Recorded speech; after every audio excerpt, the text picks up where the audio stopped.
So today we're going to be doing something completely different than what we've done in the past. And today I have 11 questions for you to answer, and they're all kind of not WWE or pro wrestling related, but they're have something to do with wrestling in some kind of degree. And it's just kind of random questions. We might make this into a series, so let us know if you guys do like it. Leave us a like and everything. But we're going to jump right into it with your first one. And the first one is, who is your 2025 biggest underdog in any company, WWE, AEW, or whatever other company? Okay. So for underdog, as in like somebody who might not just be getting used a lot type of thing, or Yeah, maybe someone who doesn't get enough time that you would like to see get more time.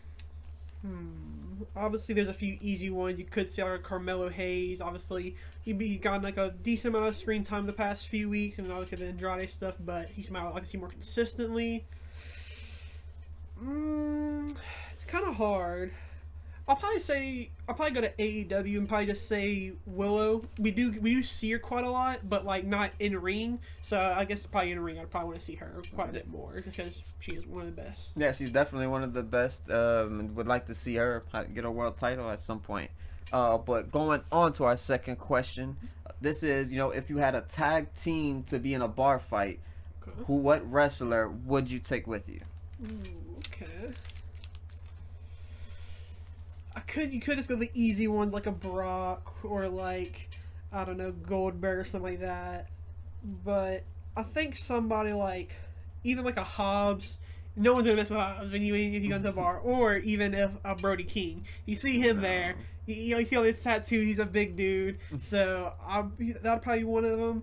Even like a Claudio, because like no one, if they start messing with you, they'll be like, okay, he's got this bald guy with him. What's he gonna do? And then he starts Superman swinging him around. So I'll probably go with Claudio. Yep, that's a good choice. I would probably pick Danhausen, so they would just get cursed. But moving on to our third question, and that's gonna be, what is the most exciting thing in pro wrestling today for you? Could be a storyline, could just be a person returning, it could be a match, it could be a feud, whatever you like it to be, even a PLE. This year, I think me and you have talked about it a lot, and it's probably just that women's wrestling has gotten better and better almost every single week to month now. Pretty much the best matches this year have been women's matches, I'd say. So I think that's been the one thing that's kind of like keeping me going as a wrestling fan. There's not too many men talent that I'm like super excited for, and having these amazing matches sides like the Ospreys and stuff like that. But yeah, probably just women's wrestling, just because like I said, it's getting so much better and better. That's like it's getting to the point where now I'm not like so surprised that like, oh, these women are just kicking ass and having the best matches of the night. Now it's just kind of like, oh yeah, it's just another day in the office type of thing. So yeah. Yeah, they're definitely getting a lot more time, which you love to see. So hopefully they keep growing and get even more time. But off to another question, and that is going to be, who wins the world title first between Darby Allin in AEW or Drew McIntyre in WWE? It's hard because obviously Mox would have been the guy I would have had Darby beat. But obviously Hangman kind of took that upon himself first. Darby was going away. Obviously, he came back right at the perfect time. But yeah, it feels that like he's not close. Darby's not really close right now. Whereas Drew, as soon as he need a heel, he could step up. But it obviously won't be that like kind of a quick turnaround for him. I think we're kind of gonna a slow build for him. It's kind of tough because it's really just about. I don't see Hangman losing the belt anytime soon.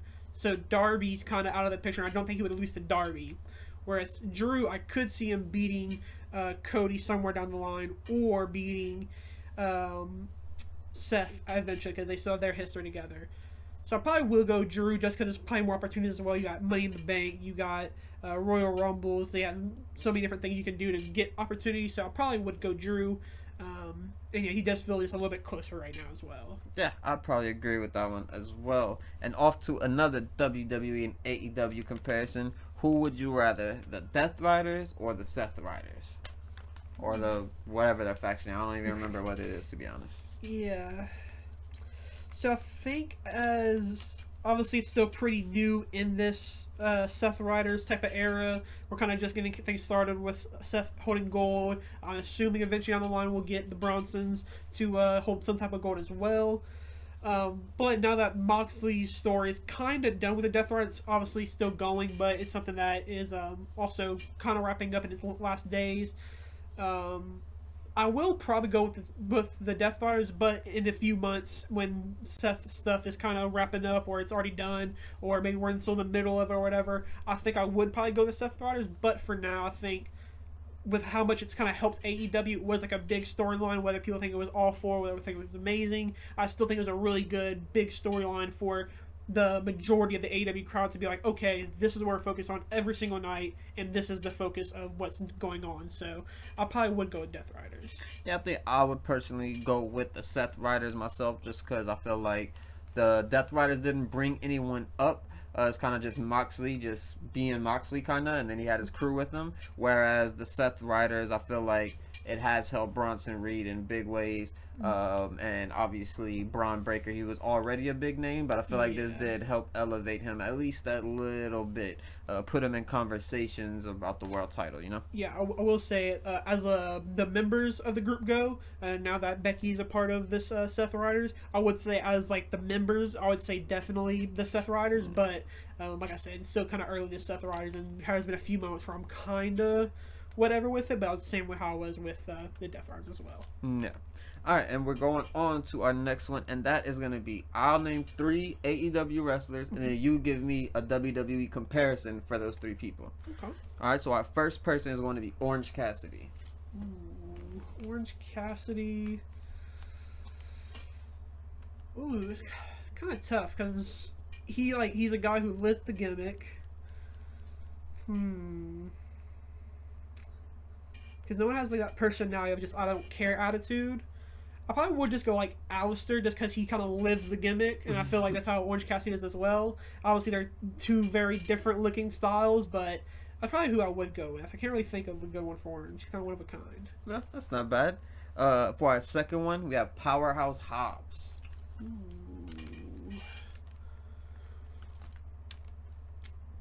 Probably one of the Bronsons. I can go either way with them. They just feel like obviously 2 big guys, so I'll go with Bronson Reed because Braun Breaker gets too much credit nowadays. So I get to Bronson.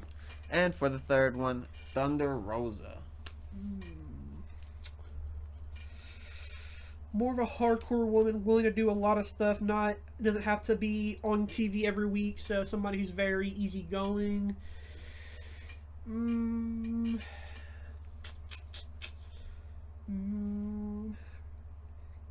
I almost want to say Chelsea Green, just because they're kind of willing to do whatever it takes to have a good match or whatever it is to have a big moment. But obviously they're kind of not the same either. Chelsea's a bit more character, but as far as like I said, just willing to do whatever it takes to have a good match, I think that's probably who I'd go with. No, yeah, that's not bad. And for our 7th question, it's going to be the vice versa of that, and I'll give you 3 WWE people, and you give me an AEW comparison. Okay. And for our first one, we have Carmelo Hayes. Ooh, AEW.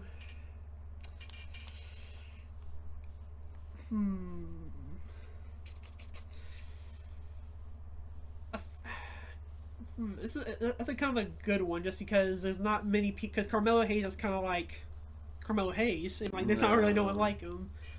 I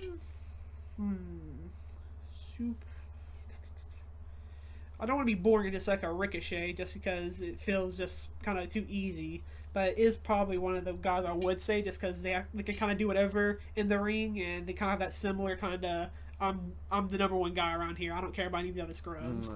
So I probably would go with Ricochet. Yeah, definitely not bad. Maybe even a Kevin Knight or Speedball Mike Bailey, something like that as well. But to our second one, we have Bianca Belair. Ooh. First thing I popped up on was just Megan Bayne, just because of just the big, strong woman. But even a Chris as well. I think Chris is kind of that same category as Bianca, where they can kind of do a few high flying moves, but majority of them is more like power moves and stuff like that. So I'll go with Chris. Yeah, that'd be definitely a dream match. But for our final one, I have Ivy Nile. Ooh, Ivy Nile. Some of a lot of it. I'll say Anna Jay. Obviously, their movesets are not really that similar, but just somebody. They're both people who are pretty young, have a lot of potential, but aren't getting a lot of opportunities just yet. But I think down the line, when that space kind of opens up, eventually they can kind of fall in line and kind of get some bigger opportunities. Yeah, for sure. But moving on to the eighth one, it is gonna be, what was your favorite pro wrestling moment that everyone else hated? So something that everyone online said, "Oh, this is awful," or maybe whoever said it was awful, but you actually loved it. The thing is, I'm kind of a sheep when it comes to a lot of things, so I kind of just ride the wave.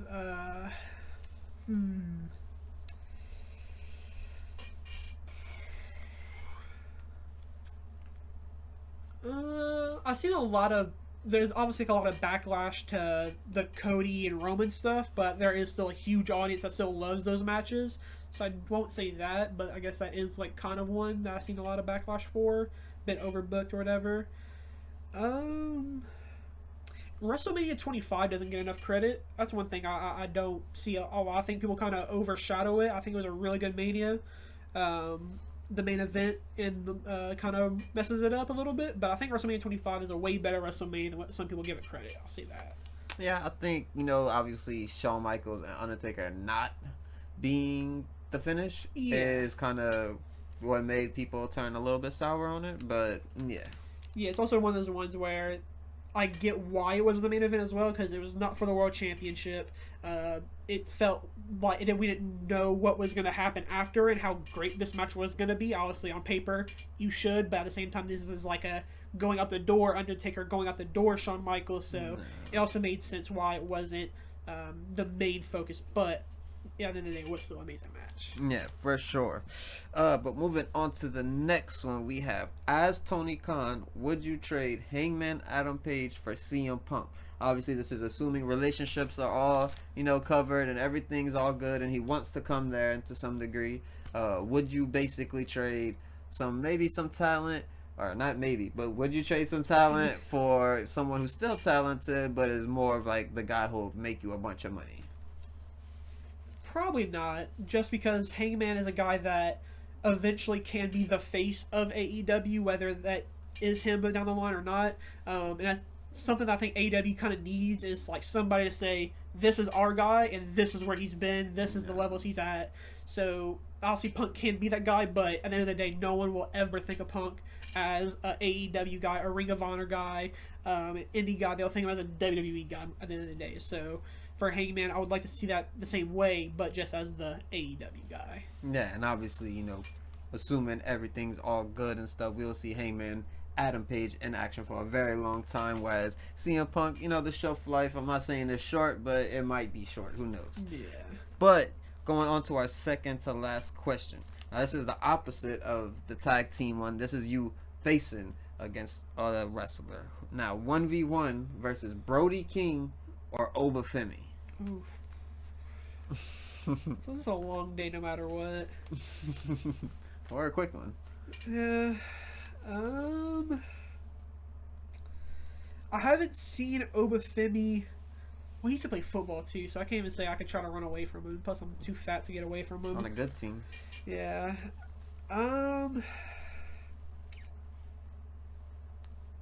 Oof. I'm gonna have to go with Brody King because I think if I'm in a fight with Obafemi, I did something to piss him off, and yeah, I think he would. Yeah, I think he would just fuck me up more. Brody King, I might be able to talk to a little bit before. I'm like, hey man, like, didn't mean to. Oba feels like a guy. If you piss him off, he might just fuck you up. So, yeah. But off to our final question of the video. That is gonna be, what is the current day best in-ring tag team today? So obviously, a lot of people would lean towards the Young Bucks or FTR potentially, but then there's teams like the Street Profits, Motor City, DIY, New Day, Swipe Right. Anyway, it's, I want to say, like, I really like the Street Profits, but they had a pretty good year, but it also feels, I don't know, like, it hasn't been, like, their best year yet. We've seen better years from them. Pretty much every team on the W side kind of feels like this is, like, the best this hasn't been their best year, and they kind of can do a lot more. And that goes the same thing as for who I'm gonna give, and that is the Young Bucks. Still, I think they've had a really underrated year. I think kind of people kind of forget they've had a lot of bangers this year. I think. Obviously, the most recent huge one was the Swerve and Osprey one. I think that's a kind of one that also gets kind of swept under the rug just because it wasn't a top of the night match. Whereas Hangman winning is obviously the main talking point. But yeah, I think Young Bucks, just because I think the character work they've been doing with the going to the EVP route. Now they lost that EVP title, and now they're bums now. But then they just won this 500K tournament or 500K match, and now they're not bums anymore. So I like how they're able to play into it. I like the silly little things that they're willing to do, because at the end of the day, they are one of the best tag teams, but they're not afraid to take themselves not too serious, but also not as serious as well. So yeah, I think they're still just match for match probably going to be the best tag team for a while. Yeah, I'd probably go the Profits myself. I feel like their style matches more towards what I like. I feel like the Young Bucks are more like a risk-taking tag team in a way, and you see a lot of cool tag team moves with them as well, of course. Whereas the Profits, I feel like they both could go individually. Like maybe we'll see soon with them. But yeah, we could both go individually in the ring. So when they're one-on-one in the ring, it still looks really good even without the teammate. So I'd probably give the edge to them just a little bit, but I definitely can't disagree too much with the Young Bucks of all people. Yeah, Fraxium would be probably my number 2 as well. Forgot about them because I think they. At the start of the year, last year they were, I think, both of our tag teams of the year. But this year, since coming to main roster, kind of hasn't hit as much. They had a few bangers in NXT before they got called up. But yeah, since the call up, I'm kind of not on the hype train of Fraxium. But I think as soon as they do become the tag team champions, they'll have a great run as well. Yeah, for sure. But that is going to be the video. We appreciate you guys for watching. Once again, let us know if you like it. Leave a like on the video. We'll catch you guys in the next one.